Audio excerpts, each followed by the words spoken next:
Hi అండి, అందరికీ నమస్తే. Mister attitude part 87. మరి ఏడవకుండా ఏం చేయమంటావు? అసలు ఎంత మిస్టేక్ చేసావో అర్థమవుతుందా నీకు? ఇప్పుడు ప్రియాని ఏం చేస్తావు? ఇంకా దొరికిపోవడం ఖాయం. అయిపోయింది, అంతా అయిపోయింది అని రాగిణికి ఫోన్ చేయబోతుంది తార. తార చేతిలో ఉన్న ఫోన్ లాక్కుని బెడ్ మీదకి విసిరేసి, ఏం చేస్తున్నావు మమ్మీ? అట్టా చేయబాకు, నేను చూసుకుంటాను కదా అని బయటికి వెళ్ళబోతాడు జిత్తు. తప్పించుకుంటున్నావా? మొత్తం ఇదంతా నా మీదకు వదిలేసి నువ్వు సేఫ్ గా ఎస్కేప్ అవడానికి చూస్తున్నావు కదా అంటుంది తార. ఏం చేసినా కలిసే చేసాం. నీకు నా మీద అనుమానం అయితే నేను ఏం చేయలేను. నేను అందుకు కాదు పోతా ఉండదు. వీరేంద్రరెడ్డి కూతుర్ని ఇక్కడ నుంచి ఎలా అయినా బయటికి తీసుకుని వెళ్ళాలి, లేకపోతే చాలా ప్రమాదం అంటాడు జిత్తు. అలా ఎలా తీసుకుని వెళ్తాం? తను కనీసం స్పోర్ట్లో లేదు, బతుకుందో లేదో కూడా డౌటే అంటుంది తార. నాకేమీ అర్థం కావట్లేదు అంటూ తల పట్టుకుని, అమ్మి నువ్వు ఎడనే ఉండు, ఎవరొచ్చినా తలుపు మాత్రం తీయబాకు అని ఇంకా తారాకి మాట్లాడే అవకాశం ఇవ్వకుండా అక్కడి నుంచి స్పీడ్ గా వెళ్ళిపోతాడు జిత్తు, డోర్ లాక్ చేసి బయట నుంచి. ఇలా వదిలేసి వెళ్ళిపోయాడేంటి అని భయంగా చూస్తూ, వస్తాడా రాడా? కావాలని తప్పించుకుంటున్నాడా? నన్ను నిజంగానే ఇరికించడానికి ఇలా కలవడానికి రమ్మన్నాడా? పిచ్చిదాన్ని, అనవసరంగా వచ్చేసాను. మా అమ్మకి ఫోన్ చేద్దాం, ఏదైనా మంచి ఐడియా ఇస్తుంది అని చెయ్యబోయి ఆగిపోతుంది.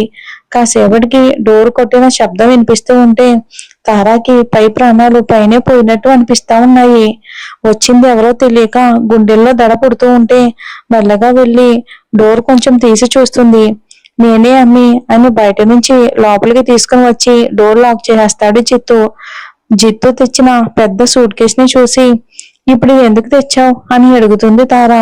సైలెంట్ గా ఉండమ్మి, చెప్పేది విను అని ప్లాన్ చెప్పగానే ఇక వేరే మార్గం లేక ఇద్దరూ కలిసి ప్రియాని ఆ పెద్ద సూట్ కేసులో దాస్తారు. ఏందమ్మి, ఇంటికి వెళ్ళిపోయి ఉండవా? వెళ్ళగానే ఫోన్ చేయమన్నాను కదా, చేయలేదేంది అని అడుగుతాడు జిత్తు తారాని. అసలు ఏం చేశామో తలుచుకుంటేనే నాకు కాలు చెయ్యి ఆడట్లేదు. ఇదంతా నీ వల్ల వచ్చింది. మళ్ళీ ఎందుకు ఫోన్ చేశావు? ఇప్పట్లో ఫోన్ చేయకు అని ఫోన్ పెట్టేస్తుంది తార.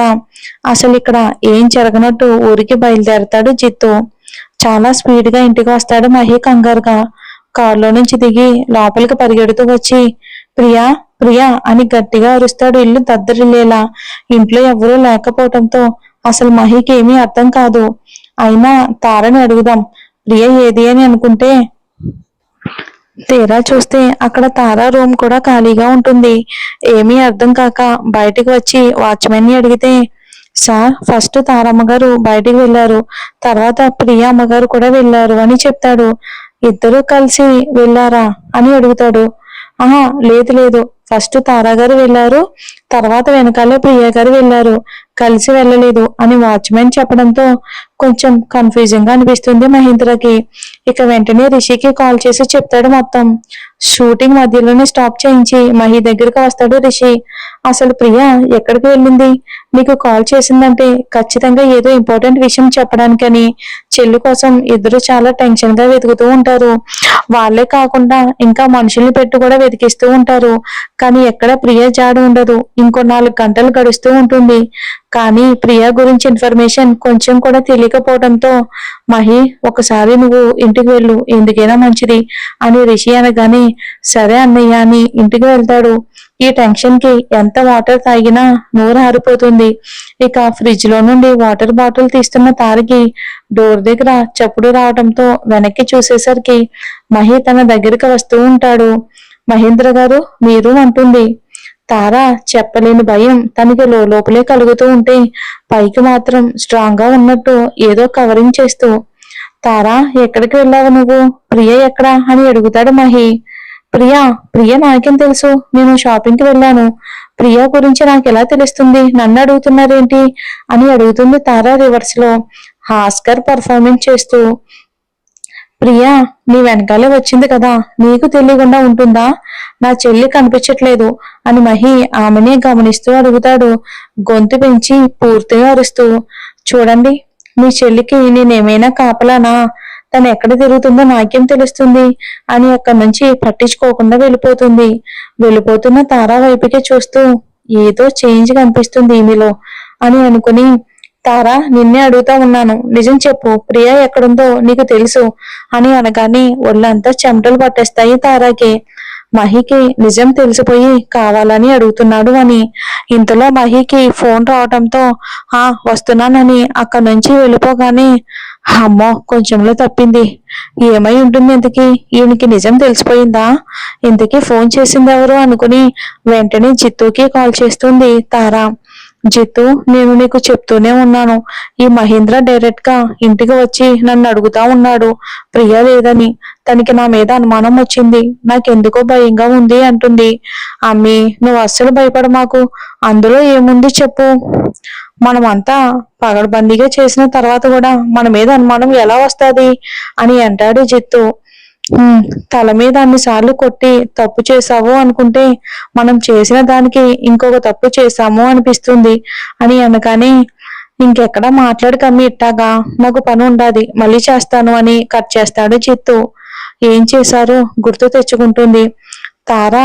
ఇద్దరూ కలిసి ఇప్పుడు ఈ సూట్ కేస్ ని ఏం చేద్దాం అని తారా అడగగానే ప్లాన్ చెప్తాడు జిత్తు.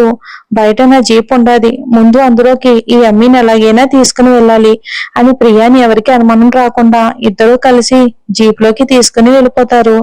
చాలా దూరం ప్రయాణం చేసిన తర్వాత ఒక నిర్మానుషమైన ప్రాంతంలో వెహికల్ ఆపి, అమ్మి, నువ్వు బయట నిలబడి చూస్తా ఉండు అంటాడు జిత్తు.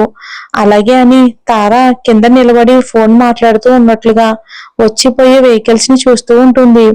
ఇంతలో జిత్తు సూట్ కేసులో నుంచి ప్రియని బయటికి తీసి తనతో పాటు ఉన్న మందు బాటిల్స్ లో నుంచి ఆల్కహాల్ మొత్తం ప్రియకి బలవంతంగా పట్టిస్తాడు. డ్రెస్ కూడా కొంచెం చించి, అమ్మి, ఎవరైనా వస్తా ఉంటారా అని అనగానే ఆగు, అప్పుడే రాకు, నేను చెప్పినప్పుడు దిగు అంటుంది తారా.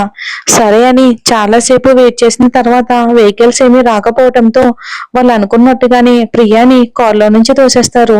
రోడ్డు పక్కకి స్పీడ్ గా వెళ్తున్న దాంట్లో నుండి వాళ్ళ ప్లాన్ ప్రకారం కారు వెళ్తూ ఉంటే జిత్తు ఏం మాట్లాడకుండా సైలెంట్ గా ఉంటాడు. నువ్వంత సైలెంట్ గా ఉన్నా నాకు భయం వేస్తుంది, ఏదైనా మాట్లాడు. ఏంటమ్మీ మాట్లాడేది? ఆ అమ్మిని నేను చంపేస్తాను, మనకి సమస్య ఉండదు అంటే వినిపించుకోకుండా వదిలేశావు. రిస్క్ ఎందుకు? ఏదైతే అదే అయింది, వేసేస్తే ఒక పని అయిపోయేది కదా అని అంటాడు జిత్తు. నువ్వు మరీ అలా మాట్లాడుకో, నాకు నాకు భయం వేస్తుంది. నువ్వు కట్టిన దెబ్బలకి బ్రెయిన్ తనకి ఖచ్చితంగా పోతుంది. ప్రాణాలు తీయటం అంటే నాకు చాలా భయం అంటుంది తారా. ఇప్పటి నుండి ఇక ఆ భయాలన్నీ వదిలిపెట్టాయి. జిత్తు భార్య అంటే అలా ఉండకూడదు, దేనికైనా సరే తెగించాలి అంటాడు. ఓ అమ్మో ఓ అమ్మో, వీడేంటి ఇంత రాక్షసుల్లా ఉన్నాడు? పైకి చూడడానికి అమాయకంగా తింగరుల్లా ఉంటాడు కానీ మనిషి లోపల చాలా క్రూయల్గా ఆలోచిస్తున్నాడు. అమ్మో, నేను పోయి వీడితో ఆడుకుందాం అనుకుంటే వీడేమో ఇలా ఉన్నాడేంటి? పొరపాటున నేను గాని వీడిని వాడుకుంటున్నాను అని, రిషిని లవ్ చేస్తున్నాను అని తెలిస్తే ఆ ప్రియా ప్లేస్ లో నేనున్నా ఆశ్చర్యపడక్కలొద్దు అనుకుని గుటకలు మింగుతూ చూస్తూ ఉంటుంది తారా జిత్తు వైపుకు. మరి మన ప్రియ బ్రతికే ఉందా? ఏం జరుగుతుందో పాపం వచ్చే ఎపిసోడ్ లో చూద్దాం.